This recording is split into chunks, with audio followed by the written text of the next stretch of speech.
Hey people, how's it going? Welcome to another video. Welcome to episode 32 of Albums Ranked, the series where we take a band and we rank their entire discography all the way down from my least favorite all the way to the ultimate favorite, the one that everyone needs, the one that everyone should be listening to.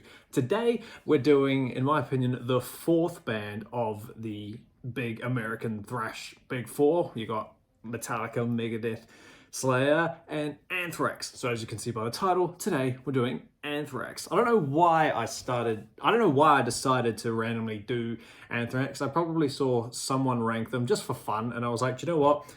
I don't have a lot to do with Anthrax. I've never really given them too much of a time of day. I remember hearing Madhouse from the Grand Theft Auto Vice City game, and that was just a fantastic song in itself. And I never really ventured on other than the odd song here and there. So I thought, why not cross this band off the bucket list? So yeah, episode 32, we're tackling big American thrash band Anthrax. Let me know down below what your favorite is, what your least favorite is. If you want, rank the whole lot if you really, really want to. So, and we'll get a conversation going as to why we're both the right person, okay? So yeah, without further ado, let's get into the Anthrax ranking. Here we go. Now, like I said before, just quickly at the start, I haven't had a lot to do with Anthrax. So obviously I am aware that they're one of the big four bands, and I've seen them I've seen them on the big four tour that they did. I've got the DVD. When I say I saw them, I don't mean I went and saw them, but you know, I've only dabbled into them a very, very small chunk. So like I said before, I only heard Madhouse from Vice City. Great song, one of the best. And I've watched people do rankings because it's what I do. And obviously a lot of people talk about this bottom album quite a lot because it's pretty much the bottom on everyone's list, pretty much. Obviously, we're talking about Volume 8, The Threat is Real. Yeah, I was excited to get to this album because, one, it's everyone's worst album. So I was like, okay, why is it so bad? Does it sound like Saint Anger? Not exactly. Does it sound like Risk? Is it completely apart from everything else? Well, you could argue it is, yeah. Is it like that Slayer one with the weird cover that I can't think of what it's called, in Diabolos Musica or whatever it is? I don't know. I haven't heard that album. But anyway, bottom, number 11 is Volume 8, The Threat is Real. Wow. What an album. I won't lie. First of all, it's not with Joey Belladonna. It's with it's with John Bush. Sorry, I should say that. I should get that right. John Bush pretty much tackled all of their 90s albums, and the only thing I can say about him is he doesn't have a bad voice per se. You know, he fits the style of 90s Anthrax pretty well. That weird, harder, like almost industrial, but not quite. You can tell these guys are from New York. You know, you can definitely hear the hardcore punky sort of influence, more so in like, as opposed like in the vocal styles and the vocal, like, what's the word?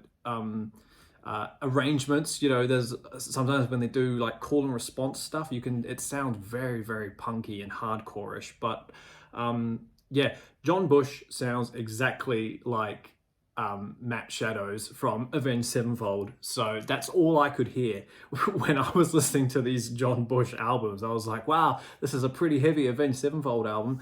So yeah, but I mean, aside from that though, Volume 8 is pretty rough. It's pretty bad. Compared to the rest of it, I'm sure as a standalone album, it's fine, but compared to the rest of everything else in this catalog, it's really not that good. The only song that I would probably worth talking about, in my opinion, is Catharsis. I thought that was a fun song. The melody in it was great, and I just thought it was fun. Everything else was just a bit what? Like, I don't even know which one it is, but that weird country-ish one that sounds very, you know, Texan, just very, very country. I was just like, I'm not in the mood for this. So yeah, other than that, not a lot to say about Volume 8. It's a pretty bad album, and it's long. It's an hour long.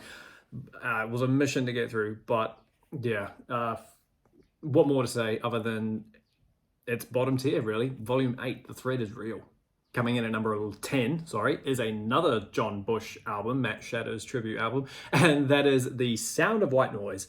I've seen this album be put at the bottom. I've seen this album be put near the top. I've seen it been put in the middle. So other than Volume 8, a lot of the rankings are all over the place. You know, some people really chop and change them, which is great. You don't want the same stuff coming out all the time. But yeah, The Sound of White Noise is John Bush's first album, I think, from 1993. I think. I'm pretty sure that's right. If it's not, anyway, yeah, they don't have it. That's right, yeah. So, sorry, just really quickly studying that. Yeah, so before we had, you could say, the classic lineup for Anthrax, and then they came out with this within the new decade of 1993, even though Persistence in Time was 1990, but still, you get what I mean. There's a massive change and shift in sound in this stuff. I don't want to use that word industrial again, but it sort of comes under that umbrella. I think it's more, it's not more hard rock, less thrash, but it's very different. It sounds different than everything we've heard. Obviously, the vocals sound different because we've got a new singer, but it's just such a different switch up in music, I think. It's still kind of heavy and fits in, but it's still different from what I've been listening to. Does that make sense? I really hope so. There was only a few songs on here that I liked. Only was one of them. 1000 Points of Hate was great, and Black Lodge was fun as well. But other than that, just another sort of pass-by album. Do you know what I mean? It's not really remembered, in my opinion. Some people love it, but yeah, just not really for me. So yeah, number 10 is Sound of White Noise. Number 9 is We've Come For You All, yet another John Bush album. I know, I'm not really giving this guy the time of day, but at the same time, like, I'm just sorry. There's classic Anthrax and then there's this stuff. So yeah, although this one here is slightly better. Oh yeah, also, just like the other two albums before this, I hadn't actually heard anything from these albums before this ranking. So I won't lie, it was fun to, go through them and listen to stuff that I never heard before, which is always fun. But at the same time, it was like, good God, I cannot wait for like the 21st century Anthrax stuff to come back. So yeah, number 9 is We've Come For You All. It's that same argument from what I had in the previous album, is the fact that it still sounds, is it hardcore? Is that the word that I'm trying to use? It's very New Yorky, it's very hard, and like, it's almost, it's just, this one's a little bit better. It's sounding a little bit better. What Doesn't Die is a really, really cool song. I thought that was fun. Refuse to Be Denied was fun. Safe Home was a really, really nice song. And I really, really needed to hear that because I was just really, really wanting to enjoy it. So Safe Home kind of gave me hope that this album was going to be a little better, and obviously it worked. Black Dahlia was fun. That's a quick one. That's only 2.5 minutes. And there's another one on here. I think it's Crash, but I'm not sure. Yeah, it's an okay album, We've Come For You All. It's, like I say, it's hardcore-ish, and it's still sounding very different from what we've heard before. But yeah, so that's where that one's. Number 9, We've Come For You All. Number 8 is Stomp 442. I've heard mixed things about this album as well. Some people think it's incredibly underrated. Other people think it's an absolute pile of trash. I'm sort of in the middle. I don't think it's completely underrated, but then it's also definitely not the worst thing they've ever done. I went into this album with open ears, I was excited to listen to it. When did this one come out? This one was from 1995. So again, John Bush, Matt Shadows, obviously. I'm sorry, I'll stop saying that. But anyway, I had fun with the middle chunk of this album. I think I had a really good time with King Size, and I see here that Dimebag Darrell played the lead on that, so that's a cool touch. Perpetual Motion was fun. Inner Zone was a bit silly. My favorite on this one, though, is probably American Pompeii. That one's cool. This is the one, I think this is a really, really big album where you can tell that these guys are from New York. There's a lot of again, I can't think of what song it is, but there's a call and response thing, and you can just tell that they're in a bit more of a, they're tougher. It seems like they sound like tough men, like tough boys in this album, and rightly so. I mean, it's 1995. Metal was dead by this point, sadly. So you could say this is the best of the worst, maybe, probably. So Yeah, like it's an all good album. It's 50 minutes long. Like I said before, I really liked American Pompeii. That put a smile on my face, that one. But it's nothing special, I don't think. It's all right, you know. Would I listen to it again? Probably, but not for a good while. So, yeah, take that however you want. Yeah, Stomp 442 coming in at number 8, 7. All right, okay, yeah, so Stomp 442 was number 8, and now we're talking about number 7. Number 7 is an album that, again, I went in with open ears. You know, I'm excited to hear all these albums, but unfortunately, this is pretty much the worst of the best now, in my opinion, and we're talking about 1990's Persistence of Time. This one I thought was going to be a lot better. I won't lie. I have heard about this album before. You know, it's one of their more well-known albums, you could say. It's got some big hits on it, but it is a bit lackluster, you could say. Lackluster, whichever phrase that is. It did kind of go by in a flash, and it was very like, oh, okay, that's it kind of thing. There was a few small standouts on here. Obviously, the Got the Time cover, which I won't lie, I didn't even know was a cover. So it always cracks me up when like a band's biggest song is a cover. It's almost like, okay, well, what does that say about the actual band itself? But thankfully, this is all the way in 1990, so like they've been a band for a good while now, so it's not as if they need to define themselves with covers. We all love them anyway. But yeah, one was it Keep It in the Family? That's an interesting song. Hate Red, I won't lie, I did quite like Hate Red. I thought that was fun. And One Man Stands, Belly and the Beast, they're okay. But yeah, I thought it was gonna be better. So when it dropped down to number 7, I was like, okay, so it's quite sort of like it's mid-tier, mid-era. You know, but yeah, this is obviously the classic lineup. I'm pretty sure when I say classic, I'm not going too deep into it, but yeah. Other than that though, not too much to say. Yeah, Anthrax, Persistence of Time, number 7. Number 6 is their latest album, For All Kings, from 2016. It's crazy to think that their latest album was 2016. We must be due for another one, because that's like 8 years ago almost. If it's more than that, I don't know. For All Kings. I've seen people sort of put this one and Worship Music, like they're kind of in the same pool. When I said earlier about 21st Century Anthrax, this is the stuff that I was excited to get back to, purely for Joey Belladonna's vocals. I just think he's a great singer, and he's kind of what makes Anthrax a bit more fun. Yeah, the riffing is fun and the solos are great, but I really do enjoy singing along with his voice. I think it's really fun. And this album is no exception. You know, this one has so many cool little riffs on it. It's got really catchy hooks and sing-along choruses and stuff like that. You Gotta Believe is a great song. Impaled, the intro, yeah, it's good fun. But the title track of this album, For All Kings, I think is a fantastic song. I was listening to this album just today, literally just to really remember, like, you know, okay, yeah, no, this one definitely goes here. You know, For All Kings I thought was great. The a cappella intro that it has for the chorus, I think it's great. If you've got a really big standout chorus, I think doing a cappella intro for that really just hones in that this is a damn good chorus. You know what I mean? Breathing Lightning is fun. It's a bit of a quick one. It's 5 minutes long, so it's still good. I quite like that. Defend Avenge, I thought was fun as well. It's got that, it's like a roll on, well, how do you say this? The lyrics of that, they roll on kind of, it's a fun song, shut up. This Battle Chose Us, I quite like that song as well. And Breathing Out and Suzette, how do you say it? Suzette? It's not Suzerain, but Suzerain, yeah, I don't know. It's a fun album. It's definitely Anthrax, 21st Century Anthrax, sounding really good. The solos are mean, the riffs are typical Anthrax, real chug heavy stuff. It's good stuff. It's a really good time. So yeah, again, another hour-long album, but I would recommend For All Kings. It's great effort for a band that's been around for 40 years. So yeah, number 6, For All Kings. Number 5 is their 4th studio album from 1988, and that is State of Euphoria. Again, world famous album cover, but had I ever heard this album before? No, not at all. So once I got into this part of the catalog, I was like, all right, awesome. Excuse me, some different stuff to carry on the quest with. This album is fun, I won't lie. Good. Oh, got hiccups. I got a kick out of listening to Euphoria. I thought it was cool.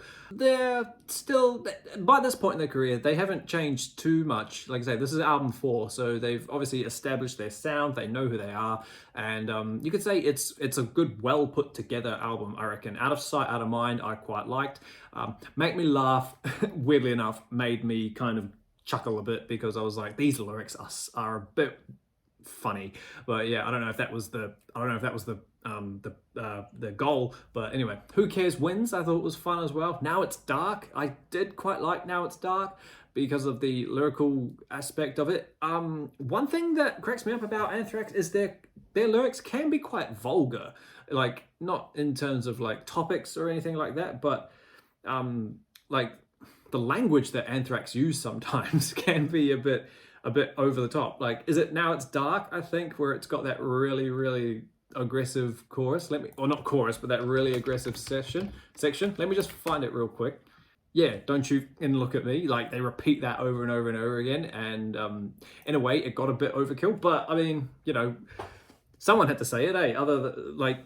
I mean, Megadeth uses a bit of swearing every now and then in their early stuff, but they stopped doing that. But anyway, yeah, State of Euphoria is fun. It's iconic. I'd probably buy it if I saw it again. Oh, Misery Loves Company as well. Schism, they're all great songs. Yeah, it's a fun album. I do recommend it. So yeah, number 5, State of Euphoria. Number 4 is an album that I didn't actually expect to get this high, but I thought it would be in the top half. Anyway, number 4 is their 2011 comeback album, and that is Worship Music. I really do like this album. I've seen a lot of people put For All Kings above Worship Music. However, I'm obviously in the latter half that don't do that. Remember at the beginning of this video how I said that I hadn't dabbled into Anthrax too much. I knew Madhouse and a few other songs randomly. I don't know why, or why, but I had a couple of songs from this album on my iPod way back when this album dropped. I think I heard the song "Fight 'Em Till You Can't" on like a Headbangers Ball-y type show on TV, and I think I downloaded the album and just took a small chunk of it onto the iPod just as well, because the songs that I did take onto it, I don't remember listening to the album in full back then. The ones I did take were Revolution Screams and Judas Priest and Fight 'Em Till You Can't. Like, that was it. So I was quite excited to hear the rest of the album and see if see the rest of the songs match the energy of those 3, the ones that I really, really love. And obviously, going by how high I've put it, it does. Earth on Hell, I think it's clever. I was like, hey, that's a clever way to do it. Hell on Earth, you know, Earth on Hell, it sounds cool. It was a great chorus. I think that was fun to sing along to. The Devil You Know, that was fun as well. And obviously, like I just said, Fight 'Em Till You Can't, the zombie apocalypse song, I think that was great. Dun, dun, dun, dun. When I hear that riff, I just see, if you listen to that song while driving, I get the impression that I get the vibe of being in like a 4-wheel drive type thing, going completely off-road, just completely running over everything, dun, dun, dun, dun, dun, dun, like a doom buggy almost. That's fun. The hymns, there's 2 hymns on this album, Hymn 1 and Hymn 2. Hymn 1 is better than Hymn 2 because Hymn 1 is done with a cello, I think, if I'm remembering correctly, and Hymn 2 is just like a drum march war, dun, dun, dun, dun, dun, dun, dun, dun, type of thing. In the end, it was okay. It did go on for a bit long, in my opinion, even though it wasn't even 7 minutes. It felt like a lot longer than it was. The Giant was all right. Judas Priest is a really, really fun song. I love the little guitar figure at the start of that. Wow, wow, wow, wow. I think that's cool. It's good. It's a fun chorus. It's a heavy-ass album. As a comeback album, this was a really, really good one, you know. And Crawl was all right, and The Constant. I mean, I could probably skip those 2. And like I said before, Revolution Screams. Oh, I think that's a fantastic way to end the album. The riff at the start was it sounds a bit muffled and a bit messy, but once you get past that, the vocals in it and the lyrics in it are fun. Revolution Screams. Yeah, and then there's a hidden track, New Noise, which is all right as well. But yeah, it's a great album. Worship Music, I think, is awesome. It'll be one that I know for a fact is in my local record shop. So when I can save up and get some money, I will definitely be buying that one. So yeah, number 4, sorry, Worship Music. Now, don't worry, because I know the one that you're worried about getting really, really high isn't going to number 1. Number 3 is the debut, A Fistful of Metal. I was super excited to listen to this album because one, like all the rest of them, I'd never heard it before. So I was like, where did Anthrax come from? What did they sound like? What were they trying to achieve? You know, I didn't even know that what's his name? Neil someone. Where's the person now? Neil Turbin. Turbin? That's unfortunate. Neil Turbin is the singer for this album, and you know, as a singer, as a standalone singer for one album, you know, he did fine. He's got some really good, like, power metal-ish squeals, like almost reminding me of Slayer's debut album, vocally in a way. You know, it's a bit more melodic. So I mean, like, just the high-pitched squealing was in the comparison with Slayer. But anyway, Fistful of Metal is a really, really fun debut. I think it's really, really cool, and I jammed it like so much. I thought it was super fun. Metal Thrashing Mad, that's a great song. I think that's awesome. The cover of Alice Cooper's 18, that's great as well. Panic, fantastic song. Subjugator, that's probably the weakest one. That's probably the weakest one on side one. Soldiers of Metal, yeah, it's all good. Death from Above is a fantastic song. That's probably one of my favorites off the debut, as well as Anthrax, the title track, which has nothing to do with the title track, the name of the band title track. Even though it has nothing to do with like anthraxing like diseases or viruses or anything like that, but it's fun, it's chuggy, and it's really catchy. Anthrax is a great song. Across the River, the little instrumental, it's okay, you know, it only goes on for 90 seconds, so we can do without it without missing it too much. And then Howling Furies, again, another catchy little song, and a really fun one to end the album on too. There is nothing epic about this album. It's, like I said, it's almost a power metal album, but the riffs are way too thrashy to be a power metal album. He's just got a real good power metal voice. It's a really, really fun album. If you haven't listened to the debut, I highly recommend you go back to the start of Anthrax and check it out, because god damn, I think it's amazing fun.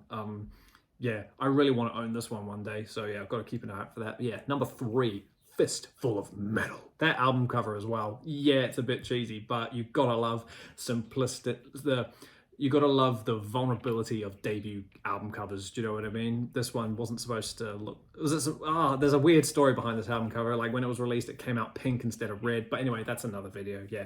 Number 3, Fistful of Metal.